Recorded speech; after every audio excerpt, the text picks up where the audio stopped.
Garciotti, conductor de APYME, esta asamblea de pequeños y medianos empresarios que van a estar brindando una charla, como adelantamos al principio del programa, con el Banco Credicop, de por qué aumentan los precios hoy a las 19:30. Buenos días, Gustavo, ¿qué tal? Ezequiel García y Pablo Bebacua, los saludamos. Hola, ¿qué tal? Muy buenos días, ¿cómo andan ustedes? Preocupados, como siempre, muy preocupados, porque en este país es donde pasan las cosas más insólitas, pasan en Argentina. Mientras la pobreza sigue creciendo, mientras los subsidios no están subiendo, si bien hay ciertos acuerdos paritarios, pero el trabajo informal en la Argentina sabemos que lamentablemente es lo que más crece.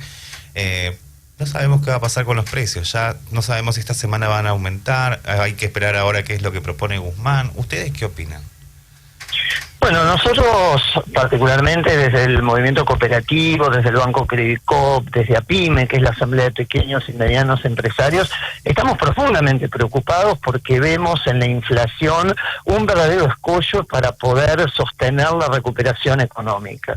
Una recuperación que llega en forma dispar, pero que es consistente, que lo vemos reflejado no solamente en los informes del gobierno a través del INDEC, sino de las propias cámaras empresarias, pero que en muchos casos se diluye justamente por este aumento sostenido de los precios que tienen como efecto directo la pérdida del poder de compra.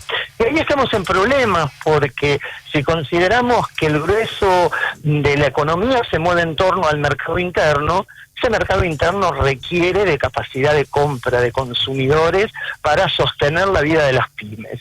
Y esta es una situación que hoy por hoy, como decíamos, la vemos con preocupación porque se está convirtiendo en una restricción para que se consolide esa recuperación.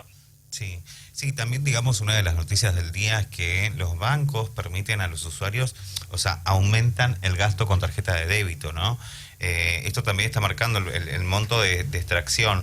Está marcando que la canasta básica está en un precio tan alto que a veces no podés pagar tal vez la compra mensual, que pongamos el ejemplo, ¿no? La canasta estará arriba de los 90.000 pesos. ¿Cómo haces para pagar esa canasta donde tenés los alimentos, los gastos, pero el alquiler no está?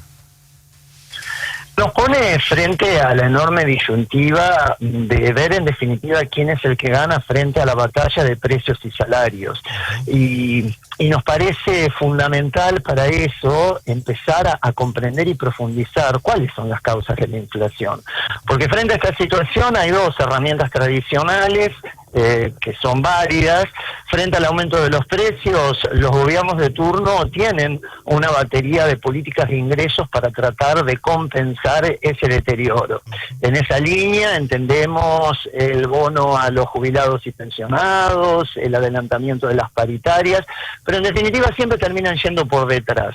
Entendemos que la solución estructural pasa por empezar a disciplinar el aumento de los precios y para eso necesitamos empezar a comprender, en definitiva, quiénes son los que aumentan los precios. Sí, también esto es una de las grandes claves porque también tiene que ver con las propuestas, con la nueva propuesta de Martín Guzmán, que es lo que va a estar pasando en este mes con lo que es la canasta de precios cuidados, como vos estás diciendo, ¿no? Claro, y en ese sentido nosotros hoy por hoy como país y como mundo en definitiva tenemos el gran desafío de evitar que el aumento de los precios internacionales, que son un hecho, que ya venían de hace tiempo pero recalentados por el conflicto armado en Ucrania, no impacten en definitiva en el bolsillo de la gente, porque no podemos pensar que un consumidor argentino puede bancar precios de un poder adquisitivo correspondiente, por ejemplo, a un consumidor de Francia o de Alemania. Es necesario desacoplar esos precios y me parece que por ahí pasó en gran medida la desaveniencia con el anterior secretario de Comercio Interior, que precisamente no veía que se avanzara en forma adecuada y rápida con el desacople justamente de esos precios.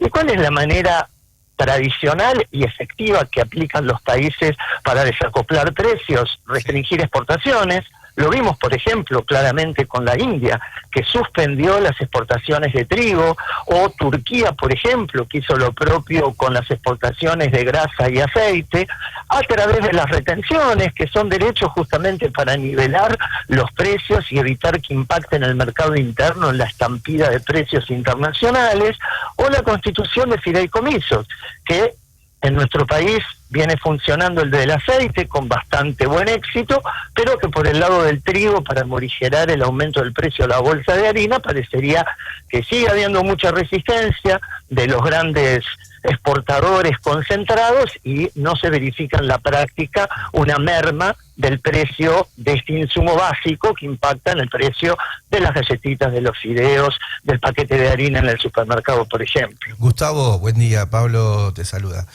¿Qué tal, Pablo? Buen día. Yo no tengo ningún problema en que todo el mundo cobre lo que tiene que cobrar, pero si a mí me pagasen en dólares, yo estaría feliz, porque el gran problema que tenemos es que todo el mundo hace valer lo que exporta, lo que vende, lo que consume. El Estado hace valer sus los servicios, las empresas hacen valer también lo mismo.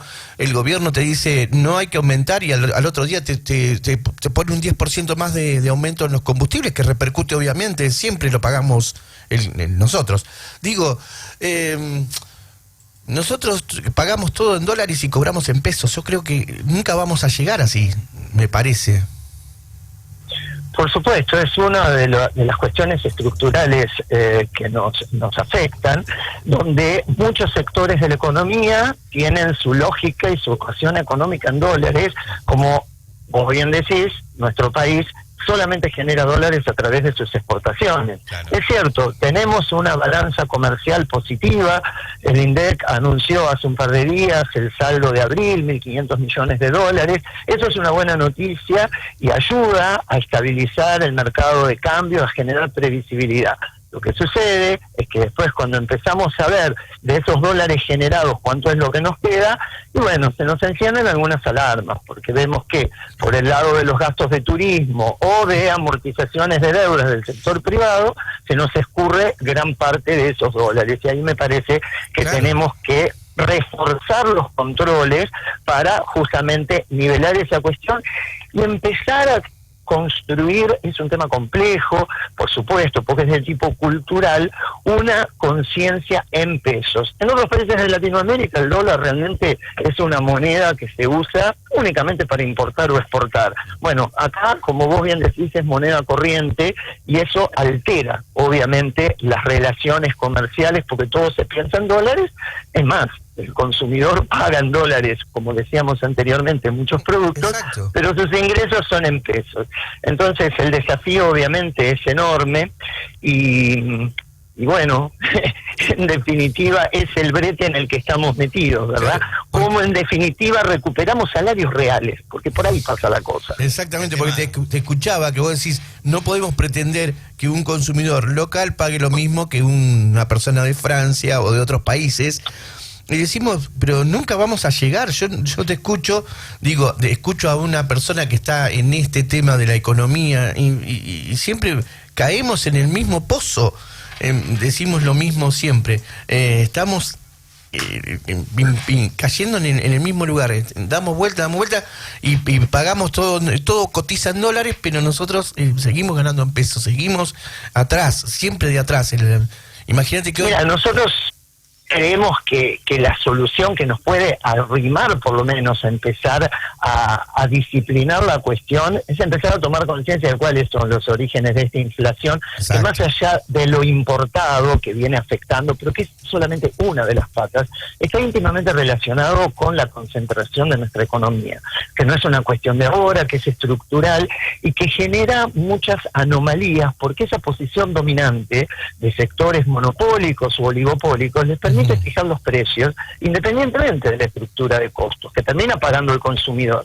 Entonces tenemos que democratizar esa economía, tenemos que generar las condiciones para que haya más pymes, para que haya más cooperativas que participen en la oferta de productos y servicios para empezar a quebrar esa situación. Hoy por hoy, solamente un ejemplo, y a partir de un reciente informe que elaboró a nivel nacional APIME, tenemos sectores de la economía, tal vez no tanto vinculado, que es lo que más conocemos, con los productos de la canasta básica. Ya sabemos, tenemos 2 productores de galletitas que concentran más del 80%, pero en el origen de las cadenas de valor, los insumos son provistos por un puñado de empresas.